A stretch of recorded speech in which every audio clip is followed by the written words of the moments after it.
Botabadesme de menos? A estas alturas, supoño que non terei que presentarme, pero por se acaso, cheguei á Facultade de Filoloxía da Universidade de Santiago de Compostela hai anos e quedei totalmente fascinada cos seus graos, cos seus mestrados, coa súa xente e co saber que habita nestas paredes. Son esta rapaza, pero tamén este rapaz, tamén esta, e máis esta.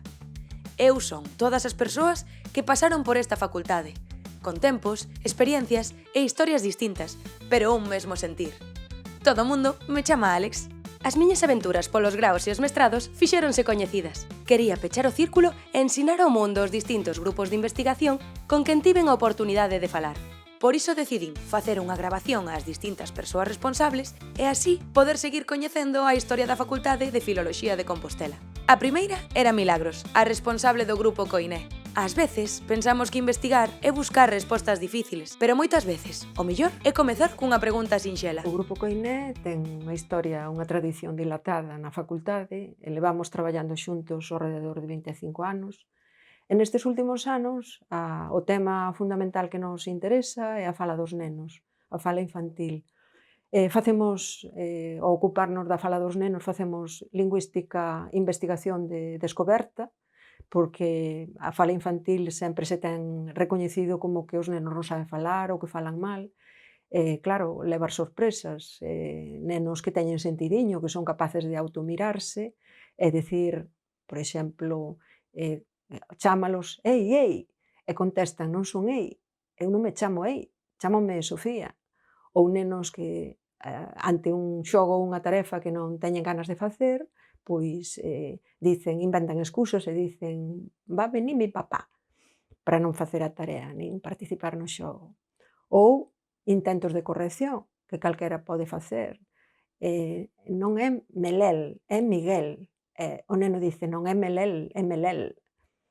É unha lingüística, por tanto, que de algún xeito nos permite entrar en campos que previamente non estaban estudiados. Estamos afeitos na facultade a traballar solo con linguaxe prevista, linguaxe correcta. E esta é unha linguaxe comunicativa que ten a súa propia gramática, o seu propio código. Entón, é unha lingüística moi novedosa, unha lingüística de descobertas, lingüística novedosa porque para compilar fala infantil temos que dispoñer de medios técnicos, a través de grabacións e logo sistemas informáticos que permitan depositar nunha base electrónica. Isto fai que o Grupo Coiné teña unha vertente internacional bastante recoñecida. Temos o corpus depositado nun portal americano dunha universidade que ten moito peso. Sobre esa base, o corpus ten un recoñecemento, é un corpus que está difundido, sobre esa base fanse traballos de investigación. No Grupo Coiné levamos ao rededor de 15 teses defendidas sobre esta temática. A isto nos temos dedicado nestes últimos anos. Da fala infantil pasei ás linguas que nos rodean cada día, ás linguas da rúa, das aulas, das redes, das persoas que chegan doutros lugares e traen consigo novas maneiras de dicir. Quedei con Luz e Gabriela nos exteriores vivos desta facultade para falar do grupo Metalingüística. Os repertorios lingüísticos están na rúa. Por exemplo, nestas columnas podemos comprobar a diversidade de linguas, a mestura de repertorios, tamén a axencia política da xuventude. Todas estas cuestións entroncan coas liñas de investigación do noso grupo. A etnografía, a sociolingüística crítica, tamén a educación lingüística crítica e, por suposto, sempre unha lingüística dende a perspectiva de xénero. Investigamos as prácticas comunicativas do estudantado, nas aulas de secundaria, que cada vez na Galiza son máis multilingües. O que ao principio o multilingüismo era algo emerxente, agora mesmo cada vez digamos que está máis consolidado. Sempre facemos a nosa investigación con proxectos colaborativos, en colabor sempre con diferentes axentes sociais e buscando sempre a transferencia do coñecemento. Ben, entón, como che estaba dicindo Luz, dado que o noso obxectivo é analizar como son as prácticas comunicativas dos mozos, das mozas, pero prestando unha especial atención a estos nenos e nenas de orixe migrante, que ademais do galego e español teñen as súas linguas familiares.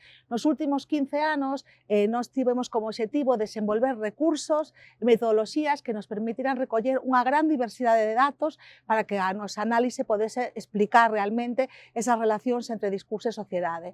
Entón, unha das partes que máis traballamos é de crear metodoloxías que permitisen captar esta investigación participativa. E por iso temos unha serie de recursos que están, dous deles pois, están no Centro de Supercomputación de Galicia, que é o Mabel, que é unha ferramenta que permite xeolocalizar, analizar as fotografías da paisaxe lingüística.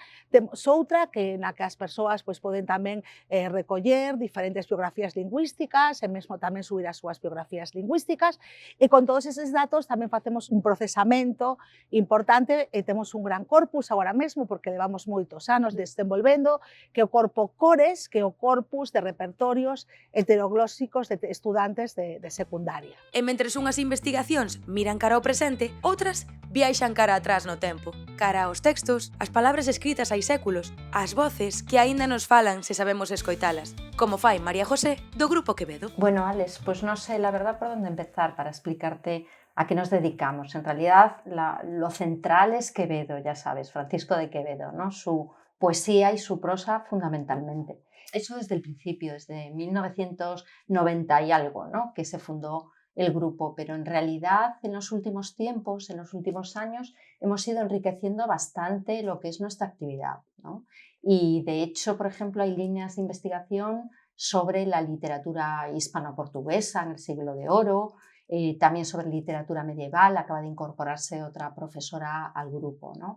Nuestra esencia en realidad yo creo que es, bueno, el estudio y la edición crítica, sobre todo la edición crítica de los textos. ¿Y por qué? Bueno, pues sobre todo porque vamos a ver de qué sirve hacer un estudio muy erudito sobre una obra si esa obra no está bien fijada y no es segura y no responde a la voluntad del autor. No sirve de nada, ¿no? La base de cualquier estudio literario es tener una obra editada que responda a la voluntad del autor. Y ese es fundamentalmente nuestro objetivo, ¿no? Es dar, digamos, a la comunidad científica y a cualquier lector interesado, pues textos que sean seguros, ¿no?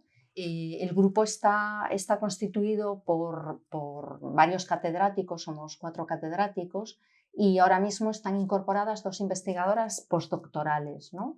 Que hicieron la tesis con nosotros, que hicieron todos los trabajos académicos con nosotros y que ahora acaban de reincorporarse a la Universidad de Santiago, y además tenemos un número importante de investigadores predoctorales, ¿no? La mayoría con becas competitivas, y eso en realidad ellos también son la razón por la que funcionamos, ¿no? Porque tenemos una vocación, bueno, pues de formar, ¿no?, a futuros investigadores para que sigan pues un poco pues nuestro trabajo en el futuro, ¿no? Evidentemente tendrán que venir nuevas generaciones, ¿no? Y en el fondo nuestro objetivo siempre es intentar contribuir de manera modesta pero determinante al final, ¿no?, a la recuperación del patrimonio literario, del patrimonio cultural, ¿no?, que es nuestro, ¿no?, y que muchas veces está manipulado, alterado por el paso del tiempo. Pero as linguas non quedan quietas. As palabras nacen e transfórmanse xunto cos seus significados. Diso ben sabe Tamara Bouso, do grupo Variación, Cambio Lingüístico e Gramaticalización. Pois mira, Alex, spoiler alert é o tipo de expresión que pregamos para revelar o final dunha película ou dun libro.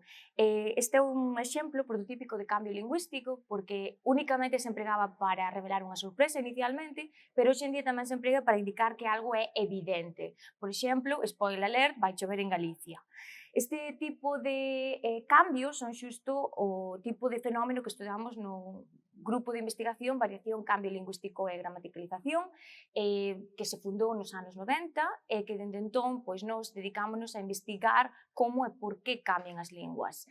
Un exemplo moi ilustrativo é o caso do adxetivo dead, que significa morto en galego, e que se empregan expresións do tipo I'm dead tired ou I'm dead sexy, que significa pois, sou moi atractiva ou estou moi cansada, con ese significado intensificador. Este tipo de palabra sufriu un proceso de gramaticalización porque perdeu o seu significado original e hoxe en día emprégase con unha función gramatical, intensificadora, co significado de moi. Esos cambios poden ser intrínsecos á lingua, os factores que entran en xogo, ou poden ser un reflexo dos cambios da sociedade. Un caso curiosísimo ten que ver co uso das palabras, os adxectivos que están relacionados co campo semántico do cheiro. Por exemplo, fragante, perfumado e aromático. Descubrimos nestes estudos pois, que a revolución industrial tivo un impacto na distribución destes adxectivos. En definitiva, no noso grupo de investigación gustanos pensar que cada palabra esconde unha historia, que as expresións están vivas e que, somente se precisa un pouco de curiosidade para descubrir estas historias. Hai investigacións que non se conforman cun só punto de vista, que mesturan linguas, literaturas, culturas, territorios.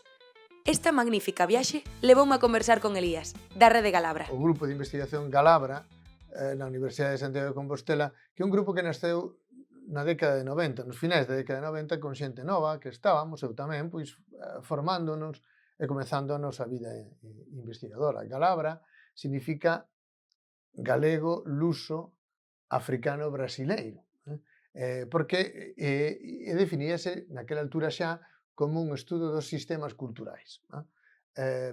Depois a vida levounos por moitos outros lugares e ficou a marca que continúa sendo unha esencia, mas que alargou moito o seu ámbito de investigación. O caso é que a nós interesábanos unha visión máis integral do que era a literatura, do que era a lingua, nunha visión cultural, nas formas en que as persoas, as comunidades teñen de estar no mundo, de velo, de clasificalo, de intervir nel. Non?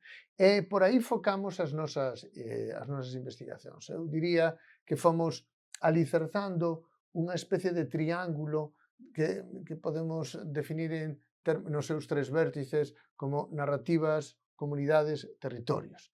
Ás veces máis vincada a investigación para a narrativa, outra para a comunidade, outra para o territorio, mas sí o que nos interesa é saber en que medida cualquier tipo de narrativa, certamente textos, mas poden ser outras moitas cousas, o plano dunha cidade, unha narrativa, incide na vida das persoas e das comunidades, nas formas en que elas se ven a si propias, nas formas en que se relacionan con outras comunidades, nos usos que fan, nos consumos tamén, na propia ocupación do territorio e a súa relación co mundo, co territorio, etc. E estas son as bases fundamentais do noso traballo. Case sen tempo para asimilar a charla con Elías, cadrei con Ignacio agardando para entrar nunha aula.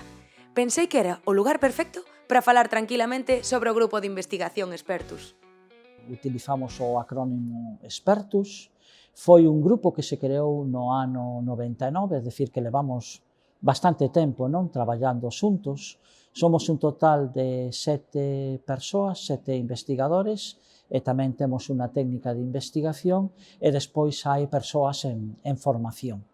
Trátase dun grupo, como ves, bastante multidisciplinar que se aglutina en torno ao que é a lingüística aplicada, o ensino e a didáctica do inglés, pero tamén a outras líneas como poden ser os xéneros digitais, é dicir, a linguaxe que se emprega nas redes sociais e tamén a cambios recentes no estudio da lingua inglesa, cambios que se están acontecendo na lingua inglesa, como, por exemplo, os que son propios da linguaxe juvenil ou de algunha variedade en particular do inglés, como é o que se chama a variedade do inglés multicultural de Londres. É un grupo que colabora con grupos de investigación tanto no ámbito español como no ámbito europeo e que tamén, ademais de levar a cabo distintos proxectos de investigación, temos asinado tamén contratos de investigación con diversas institucións como o Instituto Cervantes e tamén con algunha editorial como, por exemplo, John Benjamins e Peter Lamb. Sen tempo que perder, Preparei todo para gravar con Elvira e coñecer o grupo de investigación 1350 Románicas. O grupo de investigación 1350 Románicas facemos un pouco a continuación do que xa facíamos no itinerario e que incluso ampliamos no mestrado. O que pasa é que no grupo de investigación ahora afondamos máis nos nosos estudios. Básicamente centrámonos, claro, na poesía, non digo só lírica, sino na poesía galego-portuguesa, pero non só, porque tamén facemos moitos estudios, moita investigación en torno á literatura de peregrinacións, aquela que se desenvolve alrededor do Camiño de Santiago e máis alá, porque investigamos en literatura artúrica, investigamos en épica, investigamos na recepción doutras correntes literarias e na súa adaptación á Península Ibérica, é dicir, centrámonos nese período da Idade Media, somos de románicas, somos medievalistas, o que pasa é que nos fixamos nas peculiaridades, dedicámonos o que máis facemos, por decirlo de algún xeito, son edicións críticas dixitais, porque estamos casi mediados do século XXI, temos que aplicar as novas ferramentas. Facemos edición, obviamente impresa, en papel, tradicional como toda a vida, pero sobre todo facemos edicións digitais. Aplicamos as humanidades digitais aos manuscritos, combinamos o moderno co medieval e difundimos a nosa investigación en papel, obviamente, en revistas de grande impacto, pero tamén na rede, que é onde nos busca, onde nos atopa todo o mundo. Estamos facendo importantísimas bases de datos que xa nos fan, como nos convirten en referente dentro dos estudios medievais, dentro da poesía galego-portuguesa. Temos distintas, como che digo, distintas ferramentas, distintas bases de datos, e todos aqueles que queran estudiar poesía galega medieval no seu contexto románico, acuden a nós, as nosas ferramentas, para coñecelas mellor. Seguía recollendo en vídeo as charlas coas persoas responsables, co obxectivo de coñecer todos os grupos de investigación da Facultade de Filoloxía de Compostela. Dolors convidoume a gravar o seu despacho para falarme do grupo Litlina. Litlina es un grupo de investigación en el que participan especialistas de la Facultad de Humanidades de Lugo y de la Facultad de Filología de la Universidad de Santiago de Compostela. Nosotros elaboramos una serie de herramientas digitales en el campo de la lingüística, de la enseñanza de las lenguas y de la literatura, ¿no? Tenemos corpus paralelos, repositorios en los que se integran escritoras. Nuestro grupo también aplica una perspectiva de género a la investigación que estamos realizando, y también contamos con una serie de plataformas en las que se depositan una producción interartística. Los corpus que antes comentaba, esos corpus paralelos, ofrecen traducciones instantáneas a cualquier tipo de consulta que nosotros le podamos hacer. En el campo de lo que es la literatura, podemos encontrar una herramienta que se llama Exfemlion, en la que se recogen pues, un gran número de escritoras que llevaron a cabo sus autobiografías en lengua alemana durante la época del exilio, ¿no? Parte de nuestro trabajo es también la recuperación de la memoria dentro de lo que es la parcela literaria. Contamos con una herramienta que es un glosario de modismos español-alemán, en el que hay más de 1000 expresiones idiomáticas en español e en alemán, y en su traducción con un ejemplo de uso. Saindo da biblioteca, o día que coincidín con Nuria do grupo Fradis non tiño equipo de grabación comigo, pero iso non foi impedimento para poder falar brevemente con ela. Ben, Alex, vouche contar. Sabías que cada día nacen palabras novas? Sí, como se a linguaxe tivese fillos. Unhas desaparecen, outras fanse famosas, e moitas delas cambian a nosa maneira de comunicarnos. En Fradis, o grupo de investigación sobre francés, lingua e discurso, gustanos saber por que pasa eso, como a linguaxe reflicte o que somos, e mesmo que pensamos. Analizamos os neoloxismos, os eufemismos, todas aquelas palabras que o francés lle rouba a outras linguas, especialmente o inglés.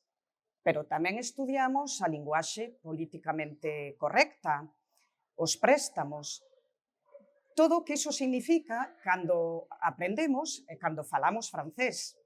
Pero non só iso, non só as palabras nos interesan, tamén nos interesan as imaxes, os signos, os símbolos, todo o que axuda a crear sentido. Porque a linguaxe está viva, cambia todos os días, cambia cada día, e nós cambiamos con ela. En Fradis, encántanos seguirlle o ritmo e descubrir que detrás de cada palabra sempre hai unha historia. Bueno, pois xa sabes o que facemos en Fradis, Alex. Encantada de coñecerte e esperámoste. A seguinte charla tíñame especialmente emocionada. Elena informárame sobre o grau en Filoloxía Clásica anos atrás, cando nin sequera era alumna. Que me diría daquela que ia rematar entrevistándoa para coñecer máis de preto o grupo de investigación no que participa. O grupo Sin Crisis. Sin Crisis ten tamén como segundo nome Investigación en Formas Culturais. O cal, en principio, podía falarnos un pouco da idea, dos obxectivos e, en certo sentido, das ocupacións das persoas que formamos parte dese grupo. É un grupo tamén, como di o seu propio nome, de xuntanza de temas, de obxectivos e de áreas de coñecemento, por definilo tamén así. De xeito que estamos metidos neste proxecto común historiadores puros, e dentro deles historiadores do mundo antigo e historiadores do medievo. Estamos tamén historiadoras da arte e estamos tamén filólogas e filólogos. En concreto, pola parte filolóxica, os representantes pertencemos todos ao Departamento de Filoloxía Clásica Francesa e Italiana, en concreto somos latinistas. Sin Crisis, efectivamente, ten a súa forza nesta confluencia de persoas que veñen de perspectivas diferentes, de áreas diferentes. Creo que isto sempre é un beneficio, é unha forma de intercambiar precisamente puntos de vista, visións, que é sempre enriquecedora. Eu, de verdade, animaría a calquera persoa nova que empeza agora a traballar en investigación a que se unise a nós, porque creo que é unha perspectiva realmente única. Outras investigacións céntranse na lingua real, na que falamos coas amigas, na rúa, na casa. Con Laura, do grupo Discurso e Identidade, por veces esquecía que tiña que gravar a conversa. Pois, Alex, cando me preguntabas un pouco que facemos no noso grupo de investigación, é un grupo bastante heteroxéneo, é dicir, somos esta base, a coordinación está aquí en Filoloxía, pero somos xente de, efectivamente, de inglés, de filoloxía inglesa, pero dentro de inglés tamén hai xente que fai historia e cultura, xente que fai lingüística, xente que fai estudios literarios, e tamén temos xente traballando no noso grupo de diferentes facultades, por exemplo, da Facultade de Filosofía, fundamentalmente, porque nós pensamos, creemos nun tipo de coñecemento que non é estanca, senón un coñecemento máis transversal, interdisciplinar, que precisa da colaboración de outros departamentos, de outros saberes. Somos un grupo, por tanto, moi interdisciplinar, moi transversal. Facemos moitas cousas diferentes, pero unha cousa que sempre me gusta destacar, Alex, é, digamos, o valor social, é dicir, cal é o impacto, a necesidade dun grupo de investigación como o noso, que ten un financiamento público, para xente de a pé, para xente normal, que non se dedica necesariamente a cuestións da universidade. Eu creo que temos unha responsabilidade social importante. Temos que devolver á sociedade o que estamos recibindo. En primeiro lugar, pois, a formación de novo persoal de investigación, novo persoal, xente nova que se forma con nós. Eso é transferencia, eso é valor social. Outra parte que a mí me gusta destacar moito é a colaboración que temos con empresas ou con entidades públicas. Vou destacar solamente 3 exemplos. Temos un proxecto de investigación que acaba de desenvolver unha aplicación para teléfonos móviles, aplicativos móviles de pronunciación do inglés. Este é un exemplo. Outro exemplo que temos tamén que ten que ver é a creación dunha rede de filosofía de inteligencia artificial. E a terceira cousa que me gustaría destacar é un proxecto de investigación que está en curso sobre refuxiados climáticos, é dicir, desplazados polo cambio global, cambio climático, que estamos traballando con entidades non gubernamentales, con ONGs, para facer, digamos, algún tipo de actividade con este tipo de persoas. Esta aventura chegaba á súa recta final. Falei con xente do Grupo Graal, do Grupo Clasmed, e a seguinte charla era co Grupo Gramática do Español. Ali me agardaban Yolanda e Alba. Bueno, Alex, pois vouche contar unhas cousiñas acerca do noso grupo de investigación Gramática do Español. Debes saber que neste grupo levamos a cabo distintas investigacións. Moi importante o estudo do español en contacto con outras linguas, por exemplo, co inglés, o multilingüismo, pero tamén moi importante o español en contacto co galego, é dicir, o estudo do español falado en Galicia. Aínda que tamén, por outra banda, levamos a cabo liñas de investigación, estudos sobre o ensino do español como lingua estranxeira ou pois estudos da gramática, as estruturas sintácticas, o léxico, a historia do léxico, etc. Non sei, Alba? Sí, falando de contacto de linguas e do español de Galicia, temos un recurso que se chama Eslora, o mellor se o coñeces, que é un corpus que utilizamos para estudiar a lingua real, a lingua que se falan. É un corpus que recolle entrevistas sociolingüísticas e máis conversas entre amigos e compañeiros, moitos delas fixéronas compañeros teus. Son conversas transcritas, están codificadas e podemos utilizar o corpus para saber como se utiliza unha palabra ou unha expresión na lingua real, en español de Galiza. Entonces, podes buscar eso, por exemplo, para que vexa. Podemos buscar unha palabra e aparécenos todos os contextos nos que aparece. Podemos buscar estatísticas que se usan máis os homes ou as mulleres, os xoves ou as persoas máis vellas, de maneira que podemos facer estudios cunha metodoloxía científica. Bueno, creo que tamén lle podemos dicir a colaboración co Corpes 21, coa Real Academia Española. Exactamente, desde o Grupo de Gramática do Español tamén colaboramos ca Real Academia Española no seu corpus Corpes 21, que é un corpes moito máis grande que o noso, porque ten todo tipo de textos de toda a área hispanohablante. E nos colaboramos codificando textos tanto orales como escritos. É un corpus que ten casi 400 millóns de palabras. Para a última grabación, buscaba algo tranquilo, que me permitise asentar toda a información recibida e gozar da miña última conversa. Para iso, quedei con María na cafetaría, para falar do grupo Filoloxía e Lingüística Galega, FILGA, e poñer punto e final a esta viaxe pola Facultade de Filoloxía de Compostela. O Grupo Filoloxía e Lingüística Galega naceu no ano 1999, así que xa temos máis de 25 anos de existencia. E desde o primeiro momento estamos vinculados co Instituto da Lingua Galega. Todos os membros de FILGA pertencen ao Instituto. E supoño, Alex, que te interesará saber cales son os nosos principais ámbitos de investigación, non? A ver, interésanos todo o que teña que ver ca lingua galega, pero evidentemente sempre hai algúns focos principais, non? E un deles é estudar a variación e o cambio do galego, sobre todo, aínda que non só, a través do tempo e a través do espazo.